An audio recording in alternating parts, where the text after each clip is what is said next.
Is Cambodia really the most sinful country on Earth? That's a question that echoes through travel blogs, news headlines, and late-night conversations among backpackers. That label lingers, heavy and uncomfortable, casting a long shadow over the country's reputation. You've probably heard the stories, tales of lawlessness, vice, and a place where anything goes for a price. The rumors swirl, painting Cambodia as a land of excess and moral ambiguity. But the simplest stories are rarely the whole truth. Real life is always more complicated, more nuanced, than the myths we hear from afar. My journey here, to the heart of Southeast Asia in 2025, began with that very question. Where does this reputation come from, and who benefits from it? Is it reality, or just a distortion amplified by the internet and repeated until it becomes accepted fact? Sin is a loaded word. What's a transgression to one is survival to another. In Cambodia, the lines between right and wrong are often drawn by circumstance, not choice. As I sit in Phnom Penh, the city pulses with life. Mopeds weaving, vendors shouting, the air thick with spices and smog. There's a raw energy here, a sense of movement and possibility. This is a place of energy, not the one-dimensional picture of despair you might expect. People here are hustling, laughing, and building their futures day by day. To understand Cambodia, you have to look past the headlines and listen to the stories that don't make the news. The quiet moments, the daily struggles, the small victories. Let's peel back the layers together and see the real Cambodia, a place of survival, resilience, and quiet dignity, where hope persists even in the face of hardship. Stick with me, because what we find will challenge everything you think you know, and maybe, just maybe, change the way you see this remarkable country. Cambodia's slogan is Kingdom of Wonder, and it's easy to see why.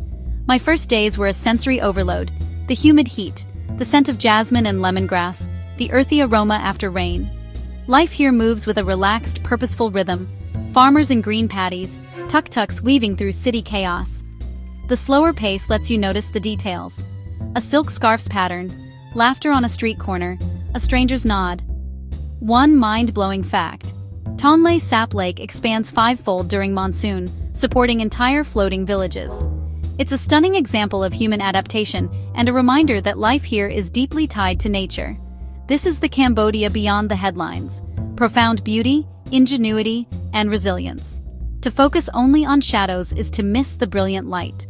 The real wonder is in the everyday lives and creativity of its people. To truly understand Cambodia today, you must look back through the layers of its history, where ancient glory and deep scars intertwine.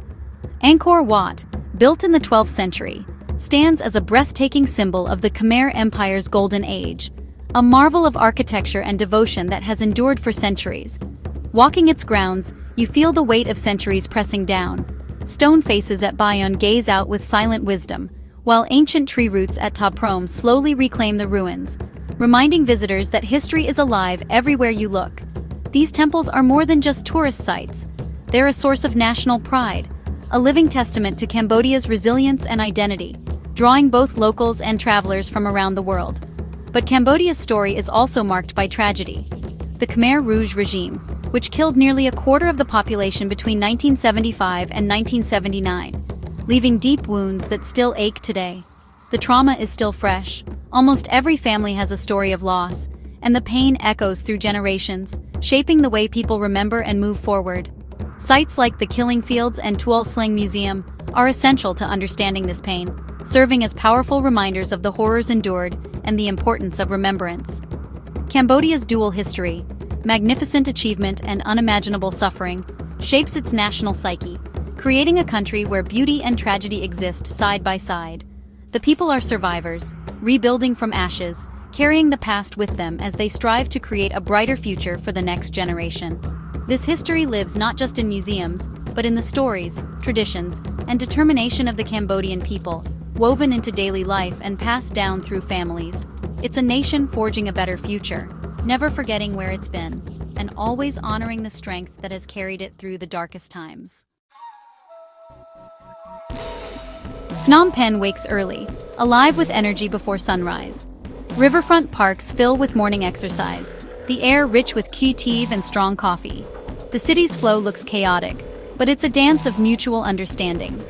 Young Cambodians, students, entrepreneurs, drive a new optimism, blending modern ambition with tradition. As the day heats up, the city slows. Markets like Central and Russian Market buzz with bargaining and local life. Evening transforms the city. Sisawath Key comes alive.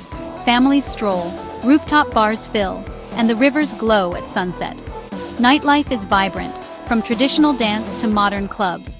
Phnom Penh feels safe and welcoming, a city reborn from tragedy, now pulsing with hope. The spirit here is infectious, a testament to resilience and renewal. This is not a city defined by its past, but by its forward-looking energy. Every day is a celebration of survival and possibility.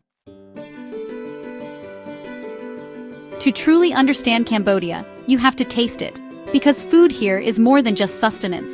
It's a living story, passed down through generations. The headlines love to focus on fried tarantulas and crunchy crickets, but that's just a sideshow, a curiosity for the adventurous. Real Khmer cuisine is subtle, fragrant, and deeply delicious, deserving its own spotlight for the way it balances flavors and honors tradition. Prahok, a pungent fermented fish paste, is the backbone of many dishes, adding a unique umami depth and complexity you won't find anywhere else. Fish amak, the national dish, is a creamy, aromatic fish curry steamed in banana leaf, delicate, not spicy, and layered with coconut, lemongrass, and kaffir lime. Street food like namban chak, rice noodles topped with fresh green curry, and lok lak, a tangy stir-fried beef, are daily delights for locals and visitors alike. Cambodian food is all about balance: sweet, sour, salty, bitter, and a play of textures that keeps every bite interesting and satisfying. Markets overflow with exotic fruits and vegetables, celebrating freshness, seasonality, and the vibrant colors of Cambodian life. This is a cuisine born from rivers and paddies, telling the story of the land, the water, and the people who depend on them. Be adventurous. Look past the fried spiders and discover a sophisticated culinary heritage that's both ancient and evolving. Cambodian food is a window into its people's creativity, resilience, and the warmth of sharing a meal together. Taste it, and you'll understand so much more about Cambodia's past, its present, and the spirit of its people. If I had to choose one word for Cambodians, it's resilient. But that doesn't capture their warmth. Their strength is gentle, woven with kindness and humor. Despite immense suffering, there's little bitterness, just openness and curiosity. The Sampia greeting, palms together and a bow, sets a tone of respect and humility. I've seen strangers help each other in traffic, sharing a laugh and moving on. Community spirit is everywhere, a legacy of Theravada Buddhism's values of compassion and acceptance. Daily life is filled with small acts of generosity and grace. This collective kindness helped Cambodia heal after tragedy. It's a society anchored in philosophy, finding joy in the present, no matter the hardship. Let's return to that word, sinful. Cambodia has a dark side: poverty, exploitation, and a sex tourism industry that exists in the shadows. Decades of war and instability left deep scars, and where there's poverty, exploitation follows. But to label the whole country as sinful is a profound injustice. It reduces 17 million people to a stereotype, ignoring the vast majority who are devout, hardworking, and family-oriented. Corruption is a challenge, a legacy of instability, but it's not the sum of Cambodia's character. Most Cambodians want justice and reform. They're not defined by their struggles. The sinful label dehumanizes, turning real pain into a spectacle for outsiders. The real story is about the fight for dignity and justice, not about sin. Cambodia's shadows are challenges to overcome, not characteristics to gawk at. The truth is far more complex and far more human. Look deeper, and you'll see a nation striving for something better. Beyond temples and headlines, Cambodia is full of surprises. Its coastline, Koh Rong and Koh Rong Samlom, offers pristine beaches and turquoise waters, still largely undiscovered. The contemporary art scene is thriving, with young artists and performers telling Cambodia's story in new ways. Fair, the Cambodian circus, blends theater, acrobatics, and music, raw, emotional, and inspiring. Cambodia is a young country, over 60% under 30, driving rapid change and innovation. this youthful energy is reinventing the nation, blending tradition with global influences. These are the stories that defy stereotypes, a country defined by creativity, beauty, and hope. Cambodia is not stuck in its past. It's a place of renewal and surprise. So, is Cambodia the most sinful country? Absolutely not. That label is a hollow caricature, missing the real story, one of kindness, resilience, and quiet dignity.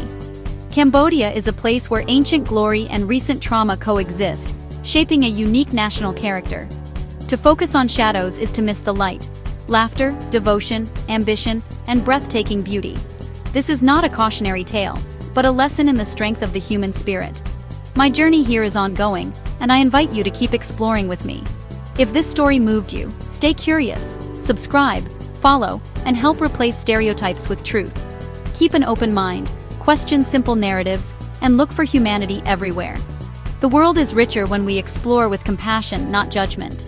Cambodia's story is still being written, and it's a story of hope.